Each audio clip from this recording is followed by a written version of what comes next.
Dis 'n pragtige brood. En ek is mal oor daai kos.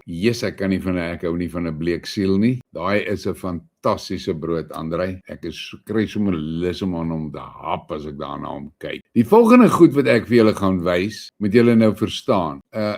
Dit gaan nou oor tegnologie waar baie mense nie van werklik bewus is, maar ek gaan dit vir julle mooi verduidelik. Ek gaan vir jou hierdie wys. Eers, kyk na hierdie mat. Hierdie mat pas op my yskas rak op die glasblad. En daardie mat is deur Anton en Bruce word daai mat ge-energize. Op dieselfde prinsip as jy weet die water wat gestruktureer word en so. Jy kry dit nou in so 'n mat. So daai mat is ge-energize. Jy sit daai mat nou in jou yskas of onder in jou groentelaai.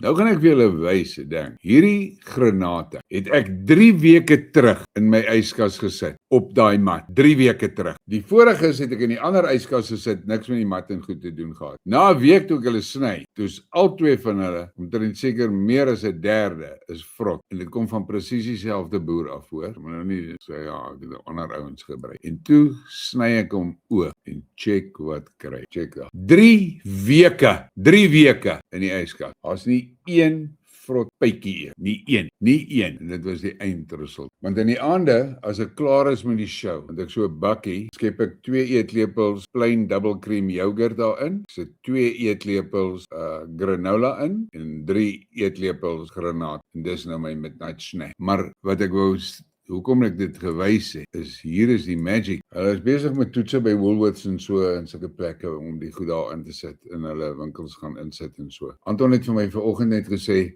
hulle het getoets met die Woolworths toetse. Daai pakkies blaarslaai wat jy kry, sit hulle op die mat en laans die mat. 3 dae later is die laans die mat en julle almal weet dit, julle dit ervaar en ondervind toe. Dis is net een slijm snotspul. 3 weke later, dis die blaarslaai wat op die mat gelê het, nog steeds Chris. Nou as julle belangstel in die goed, Nisha sal vir julle Bruce se kontaknommer gee.